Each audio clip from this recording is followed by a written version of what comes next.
Then comes Mr. Pierce Brosnan, Alexandra Daddario, the director Chris Columbus, Logan Lerman, Pierce, how are you, mate? Kevin McKidd, and Brandon T. Jackson. Thanks, guys. Thanks for joining us today. If I can start the ball rolling with a question to Chris, actually.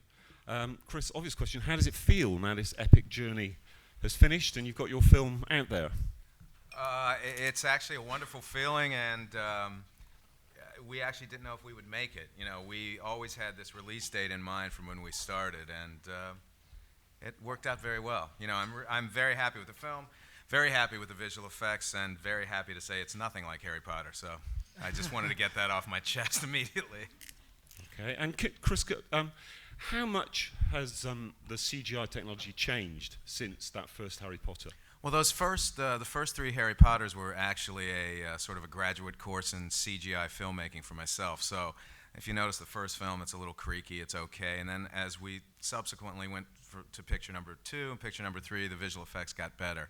And so I learned a lot on that picture, and I realized that there was a certain method in just being obsessive with the visual effects to get them to the point where they're seamless with what the actors were doing. And I think we succeeded. Cool, thank you very much. I'm going to throw this open to the floor. I'm going to go to my colleague in the front row there. Thank you.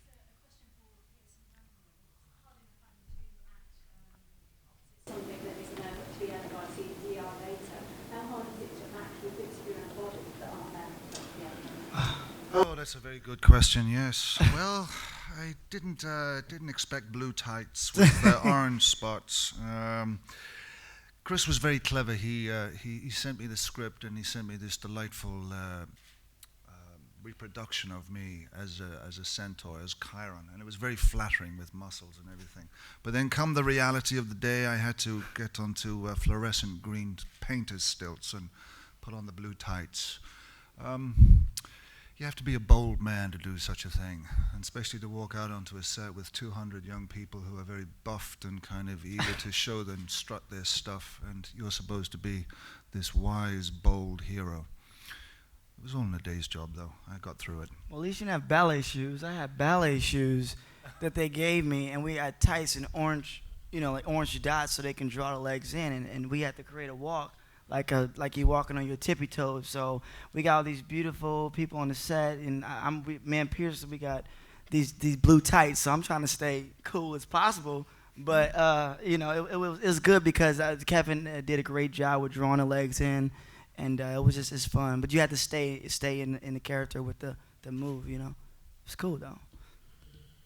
Thank you. I'm going to go to the chap here. Thanks. Steve and Kevin, these are relatively small roles, but given the stunts involved, was it a walk in the park, or is it actually harder than doing something where there's no CGI, for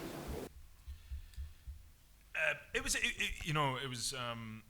The thing I found hardest about my role was, and it sounds like it should be a doddle, was that opening shot of me walking out of the water.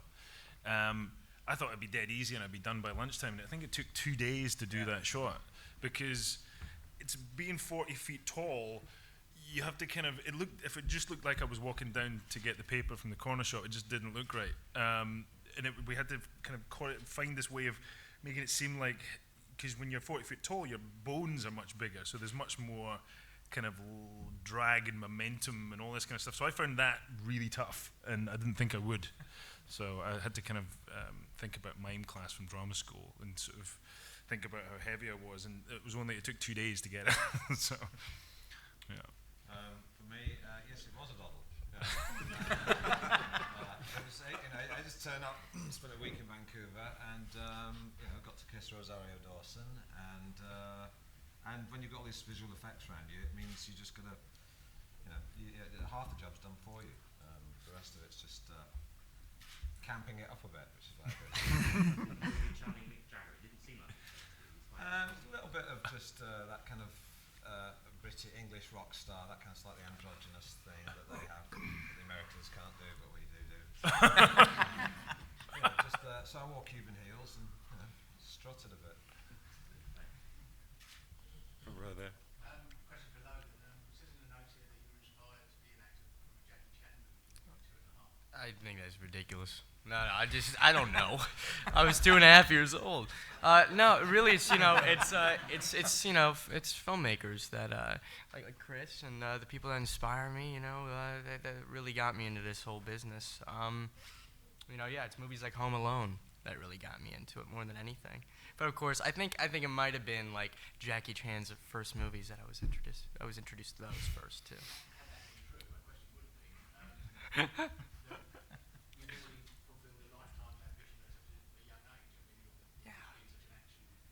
Yeah, I mean, I started really young. I don't know. I'm from LA, so it's just so accessible to give it a shot, There's an audition for a commercial somewhere around the block from something that you can wait in line for, and it just kind of slowly climbed the ladder that way. Now I'm here, and I don't know how I ended up here, so just, kept going with it. Yeah. Thank you. Yeah. Question for Logan as well. Mm-hmm. You look like a mixture between a younger Zac Efron and Justin Bieber. Are you Don't know that. prepared to become the next teen idol? Or Ne- are you trying to avoid that? I'll put it this way. I'm really proud of this film, and if people recognize me for this film, then I'm fine with it. It's very flattering to me. It's the biggest compliment you can get. So as long as it's for the right reasons, I'm proud, and I'm ready for, I guess, people to start recognizing me for something, which they haven't yet. Thank you. We're going to go to the chap at the back there. Mr. Columbus, you have made some of the most successful movies ever. So this movie seems to be well prepared because you make the changings that allow you to make more of them. The hero is not 12, but 17. Do you think is it going on? And to Mr. Brosnan, you should have said you made this movie also for your children. What did they say when they have seen you the first time as Centaur? Do you want to go first? Well, I saw the movie last week there in Los Angeles with my wife and our sons, Dylan, who's 13, and our other boy, who's 8. And they were the ones who said I should jump in here and do this movie. My son Dylan had read all the books. He's a ferocious reader. He'd read all the Harry Potters. And then he went through Percy Jackson. So when the job came in, they said, Dad, you got to do it. And then show and tell was last week. And as we left the studio, my 8-year-old said, Dad, that's the best movie you've ever made. So I'm a star. That's it. And I was, he was with all his mates and the mums and dads, his 8-year-old, and the 13-year-old was with his buddies. And they really loved it, and they wanted to go back and see it again. So I'm a happy man. Excellent. Go Well, ahead. I mean, for me, it was important that the characters felt a little older than they did in the book because I couldn't envision battle training, gladiator training with 11-year-olds with wooden swords. I just felt that this needed to be a little more edgy, a little more gritty, a little dirtier, as much as we can do in a PG film. And also, I just was intrigued by the concept, which I'd never seen before, which is the concept of Greek mythology coexisting in modern American society. I just thought it was a great idea. So that was my desire to do the film. That's why I wanted to do the film. Is it going on? Pardon? Do you think there are 5 books? Well, I don't want to be presumptuous enough to say that we're going to be successful and we'll be able to make the other films, but if we are successful enough, and I hope that we are, I'd love to make another film almost immediately with these guys. I just love the cast. We had a wonderful time making the film, a lot of hard work, but I just love the enthusiasm and the lack of cynicism and the really talented cast we've all assembled here. I want to go back to work quickly. Okay, thank you. We're going to go to the chat just there at the back. Hi. So the question for Chris. It's not the first movie you shot with young people, for young people. Why are you so interested in this genre? As I said, there's a lack of cynicism, and I think it comes from the fact that these guys are just happy to have jobs. I mean, at its most basic level, and at the other, they're just so happy and enthusiastic to be there that it infuses me with the same sort of energy. So I like working off that kind of energy. You rarely, sometimes you see it with people who've been working for years and years and years. But there is just this enthusiasm that I thrive upon. You know, I love it. Thank you. Lady in the middle there. That's all right. As you said, it's great how the film combines modern American culture with the ancient Greek mythology. What parts of the mythology are you particularly keen to communicate to the new generation? Well, if you know anything about Greek mythology, there's that certain element that's very complex and dark, right? And it's not really for children. It's NC-17 rated. And then there's the classics illustrated version that we all learned in school when we were about 12 years old. And I think we are tapping into that version of it. And it's certainly not an educational film because that will send children running from the theaters. But it hopefully will, they'll develop some sort of interest in Greek mythology and maybe take an interest in reading more and more about it. But again, it works on a different level. For instance, when Medusa says to Percy, son of Poseidon, I used to date your daddy, that's in reference to a very dark chapter in Greek mythology, if any of you are aware of it. So I think the film, for me, I wanted the film to work for parents as well as children. I've had to accompany my own children to a lot of children's films, and sometimes when they're singing little animals or something, I'm bored out of my skull. So for me, it was just really, really important that this works for the parents as well. Okay. Hi there, this is a question for Logan, Brandon and Alex. I just wondered if you were a fan of the books, if you've read them, what can we expect we're going to get into these books over here now? Should we do the thing where we go down the line? It's so weird because we all get along. We try to be considerate to everybody. Who should go first? My sisters had them laying around the house. My little sister got a 12-year-old and a 13-year-old sister, two sisters, and they were laying around the house. And I told them I was auditioning for Grover, and they went berserk. They went crazy. Like, oh my God, you're gonna be Grover. I said, slow down. I didn't get it yet. I'm still auditioning. So then when we got the script, I went back and read the book, and it was just I fell in love with both. But at the same time, I love how Chris had his vision for the movie. It makes it a little bit more edgier and fun. So, yeah. I guess I discovered the movie first. I knew nothing about the books when I first got the script, but right below the title it said Chris's name, and that's what really attracted me to it. His films have shaped my childhood so much. Say that for 1 second. And I'm such a big fan that I just wanted to be a part of another one of his films. And then I read the script and fell in love with it, and then I read the book and fell in love with it. So it was kind of a backwards process for me. Yeah. I actually read the book before I read the script. The script wasn't available to me, so I wanted to get a sense of the film from reading the book, and I fell in love with it. I think it's a wonderful book, and I think it translates wonderfully on screen, and super excited to work with Chris and work with all these people and to be a part of it. Thank you. Second row, just there. Thank you. This is for Alexandra. You did a great job, but I know a lot of the fan sites had small problems when they cast you because they thought you didn't look like the character. I'm writing for teenage girls, and I was wondering if you could give them advice on working positively away from negative. Well, I think anytime you have a book that is as beloved as Percy Jackson is, you're going to have and I did it too when I was a kid. You have an idea of what the characters are supposed to look like, and it's hard to see the character in a different way. I think that the essence of the characters and the story are maintained in the movie, and I love the character and was excited to play her, and trusted Chris and trusted the people who cast me, and I think just believe in yourself, even, and that's one of the stories of the messages in the movie is that strength, your weaknesses can be your strengths. So. Thank you. We're going to go to the right there, that chap.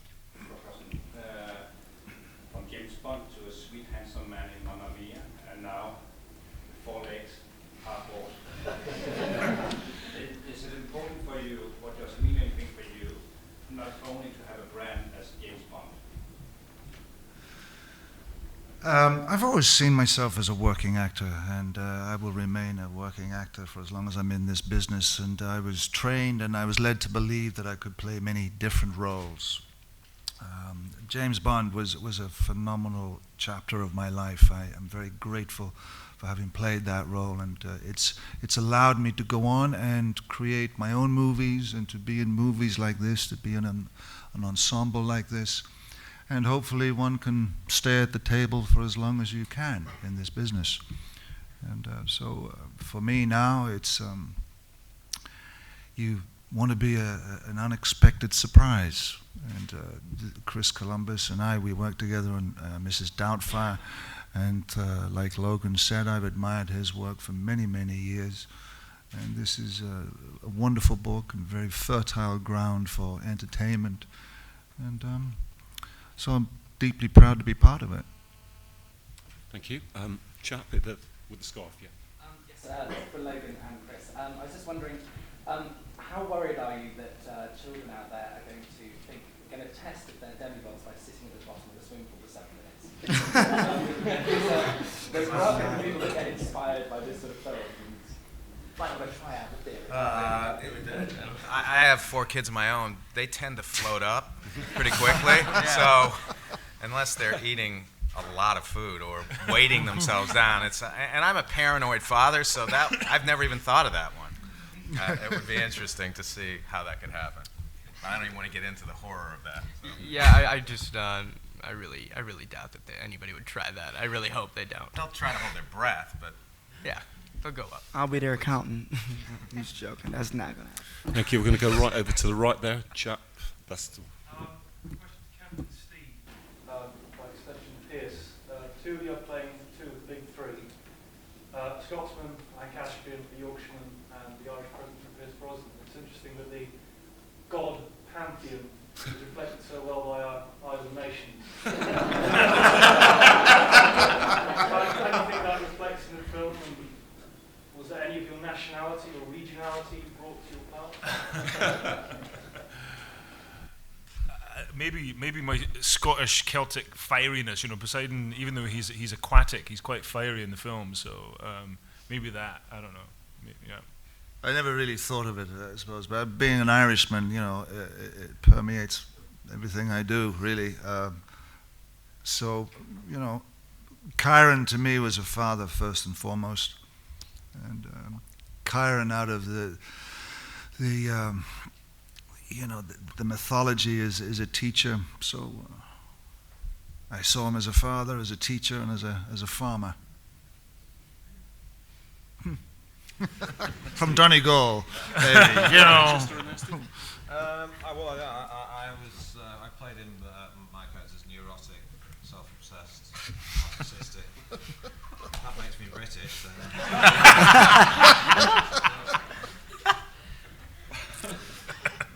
Okay, we're going to go to the left. I have a question for Brenda. Yes, ma'am. Brenda and Logan.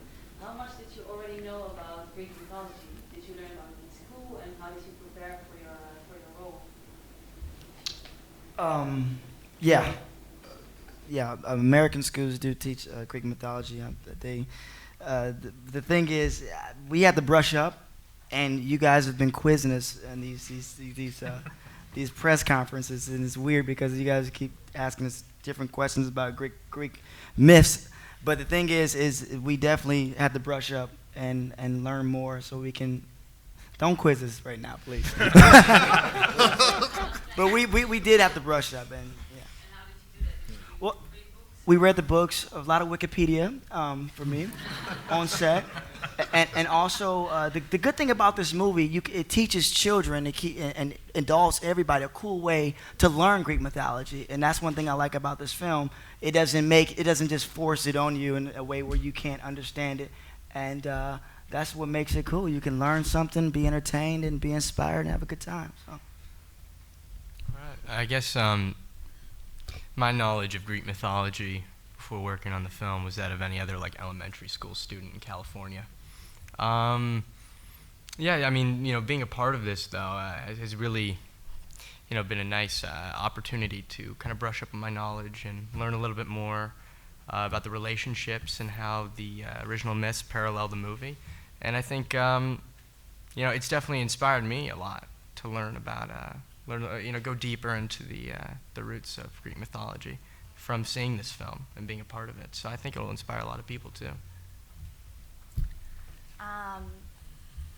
Yeah, I studied Greek mythology in middle school, and along the way you get distracted by other subjects.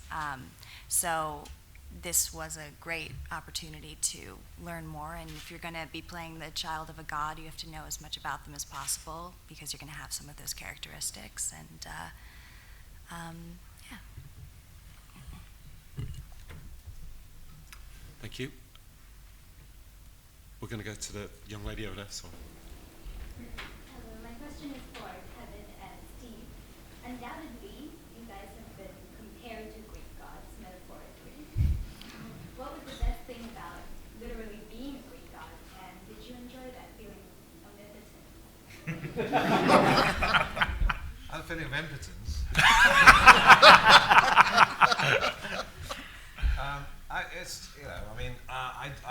For me, it was just about having some fun. I suppose the seriousness is that when you want to introduce a little bit of levity and comedy into a role, just a little bit, then you have to try and balance that with maintaining a sense of menace and the character being sinister. But I think the special effects did that for me. I just did I enjoy it? I got to wear snakeskin trousers, which I wouldn't normally do over here. So it was just fun for me.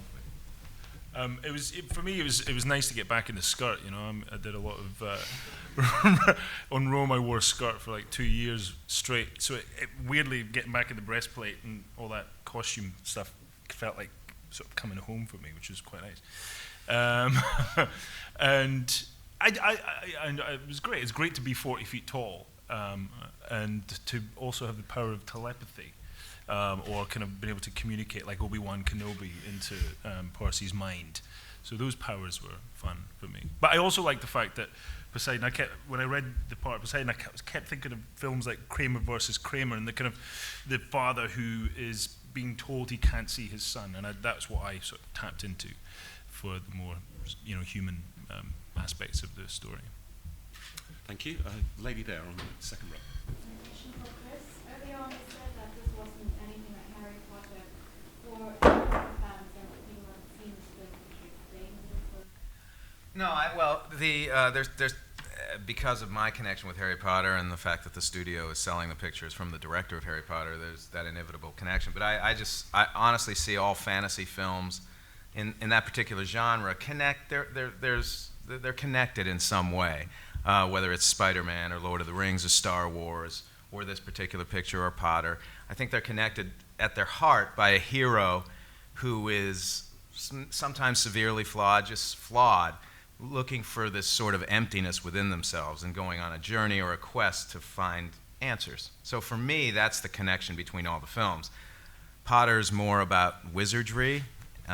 This is Greek mythology. And I really would not honestly want to have gotten involved with a picture that was similar, because for me, I just had not seen this film before, and that was the real reason I wanted to do it. Thank you. Chap on the third row there. About that, a question for Brandon, Logan, and Alexandra. Even though it is nothing like Harry Potter, it is also based on a series of books, which might mean a series of films. Are you looking forward to, or prepared to sort of play this character for another 4 movies? Are you thinking about that? Well, we're doing it. Yeah. Okay. Trying to make sure. Yeah, if it's working with Chris, not to sound. I mean, Chris makes it exciting to do a film, and he makes it very fascinating and marvelous and extraordinary to work. To work. He makes it that experience. So if it's with Chris, definitely, I would love to do more films. I mean, yeah, as long as if Chris is involved, yeah, definitely. Yeah, I mean, that is a big topic of discussion when signing on to do the movie in the first place. So it was well thought out beforehand. Yeah, no, I'm invested into the whole series, and I'm crazy about the story, crazy about the character. I'd love to do all the films. You guys have to get people to see it, please. Thank you. I agree. I mean, this is it's a dream come true for me. I had an amazing time making the film. I'm thrilled to be working with such amazing people. We had a great time making it, and love to be back. A couple of questions. Alex, what were the challenges for making, playing a kick-ass heroine? The physical challenges? Well, the first challenge was that I was out of shape, probably. So we had, 3 weeks of, I had 3 weeks of intensive sort of boot camp before we started filming, and our stunt team was amazing, and you learn technique and you learn the choreography, and I'm happy I was able to pull it off. I think it looks really cool. And for Chris, given that you made the Red movie, are you going to make a musical with Percy in the lead? Have you talked about this? With Daddario? No. I don't. Well, I certainly, if we found the right musical, maybe Finian's Rainbow or something. I can't really come up with. That's the first thing that came to mind. Kyron could have a song in the next one, maybe. Just singing and dancing animals, hanging up his legs. I don't know.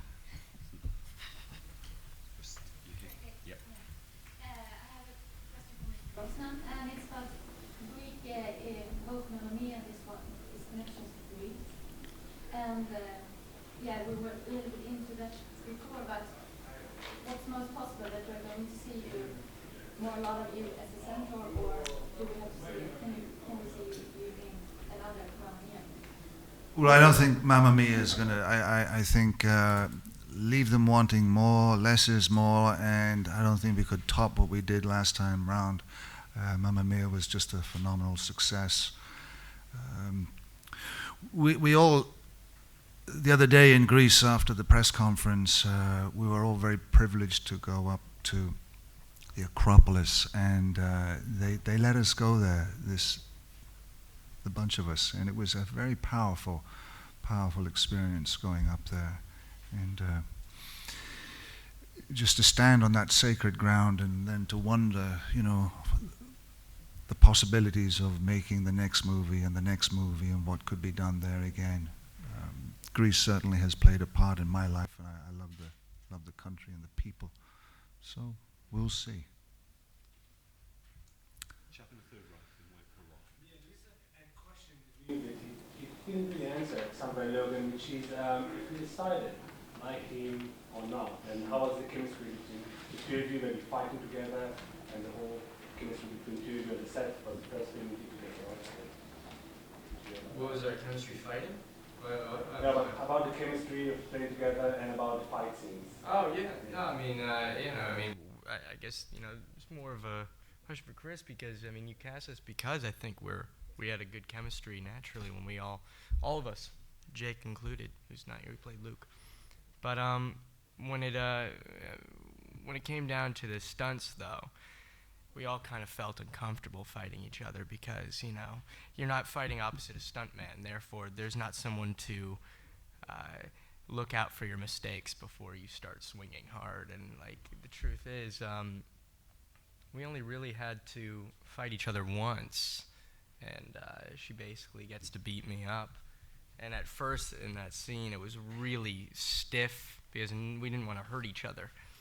And it was the first time we fought opposite another actor, so to add that sense of realism, make it look a little bit better, just let her hit me. And it turned out great. Yeah, some of that was real, I think, which is why it looks so awesome. I think the most important part of working with Logan and Jake and Brandon and everyone I worked with is just that they're great actors and very supportive and give you that energy back and make a comfortable working environment. And I think that's why that dynamic plays well on screen. Okay, we're going to go to the chap. He's looking away now. Third row on my right. There you go. My question is for Logan. Firstly, are you a fan of the Harry Potter series? And secondly, what is the similarity and difference between you and the character? Oh, for sure. I am a fan of the Harry Potter series, and I'm a big fan, and it's the reason why one of the reasons why I wanted to work with Chris. He has a long long list of movies that have impacted me. But yeah, that's definitely one that I'm a big fan of, I guess. But as for my character though, I wanted to make sure that it wasn't me playing the character. That it's a performance that I can stay away from. Maybe can, not get bored with after 6 months of filming.